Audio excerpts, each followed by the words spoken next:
What's up, guys? Welcome back to the channel. New York Sports Central here. We got another hockey game to cover from the Rangers, where they played in Nashville against the Nashville Predators. They came out on top in a decisive 2-1 win. I'm shutting down a very good Nashville Predator team that is leading the NHL in goals for percentage, and they shut them down. They only let them score one time.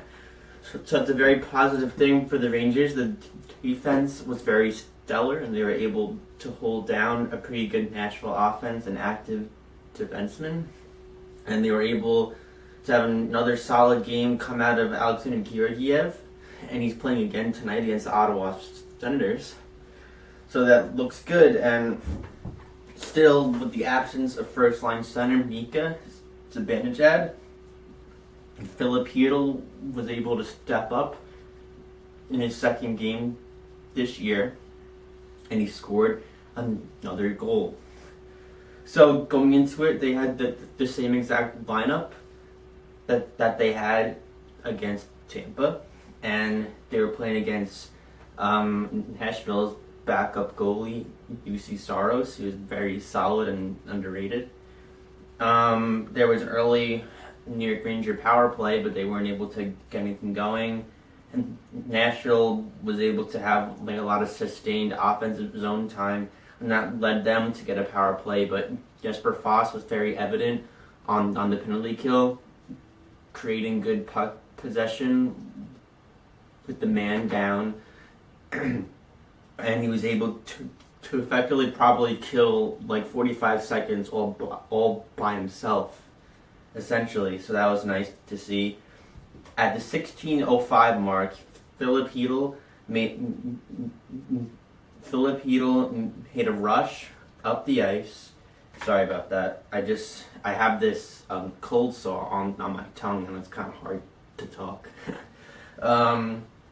He was able to toe drag past Chytil. He was able to make a toe drag shot off a very good Chris Kreider decoy, driving hard to the net, and the defenseman dived down to prevent the cross crease. But it only happened off a great defensive play by Libor Hayek, and Philip Chytil was able to toe drag around the outstretched stick of the Nashville defenseman, and he was able to do a nice low blocker wrist shot off the toe drag. So it's Chytil's second goal from Hayek, and Georgiev was able to end the period with a flurry of fantastic saves, holding the Ranger lead. And at the end of the first period, it was Nashville shots 8, and Rangers shots 7. In the second period, about 3 minutes in, Michael Haley fought again, this time against the tough guy from Nashville, Austin Watson. So it's evident that whenever Haley's in the lineup, he's looking to fight at like certain times. And at the 4:16 mark, there was a nice turnover created by the Rangers on the forecheck, and Tony DeAngelo passed it to Jesper Foss, who then passed it to Panarin, and Panarin was able to make an amazing feed to Ryan Strome, who was going to the other side of the post for the backdoor cross crease, and he slammed it home to continue on to make his point streak up to 6 games, and that made it 2-0 for the Rangers, and that proved to be the GWG. And Ryan Strome got his 4th goal from Panarin and Foss at the 4:16 mark. Soon after that, Chris Kreider made an amazing play at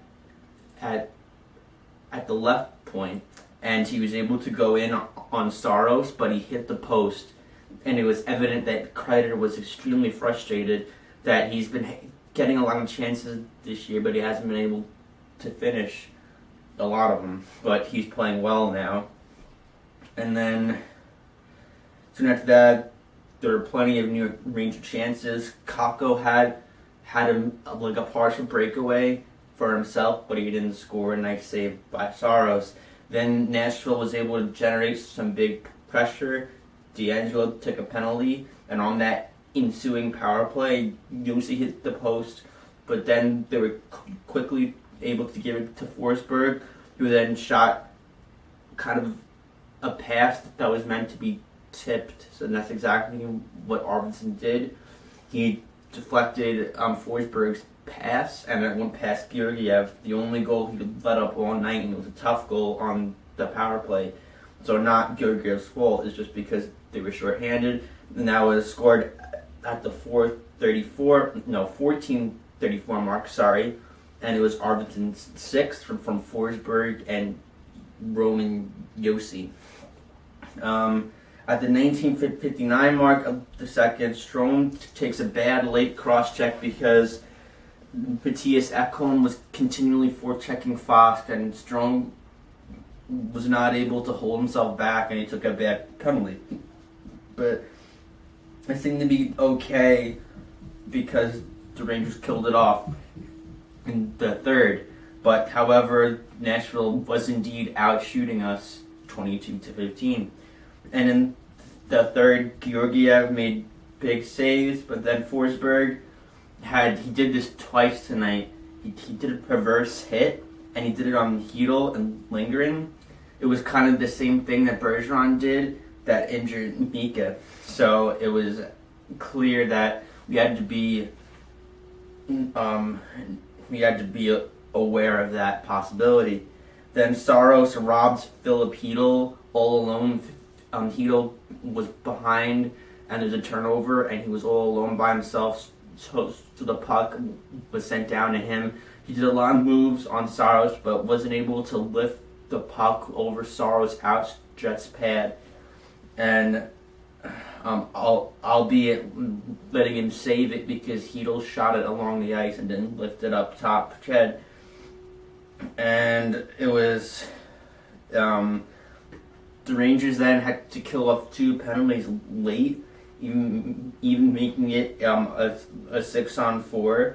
And Ryan Lindgren was very evident in this portion when he was out there for the shorthanded chances very late in the game. So Dan Quinn is trusting his young player who he just called up, and he made a really good defensive block shots and was very positionally sound. So I'm hoping that Marc Staal is still out of the lineup, because Ryan Lindgren and Lieber Hayek, the 2 young defensemen, are playing outstanding, and they can skate, something Staal can't do.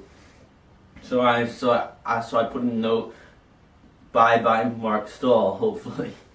And now the winning streak goes now to 2 in a row after that really good penalty kill for like the last 4 minutes left in that game, and the final shots were 33-30.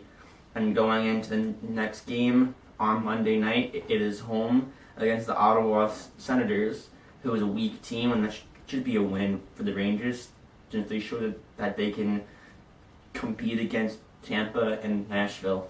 So it's looking like the same lineup. Mika is going to be out again. He was practicing in a non-contact jersey, so he should be able to go in the next coming games, but not tonight. And Chytil will be playing again. Georgiev starts in goal because they have a back-to-back to play against the Carolina Hurricanes tomorrow night as well. So I'm looking forward to that. I hope you guys are too. Thank you for tuning in. Like, comment, and subscribe, and see you later.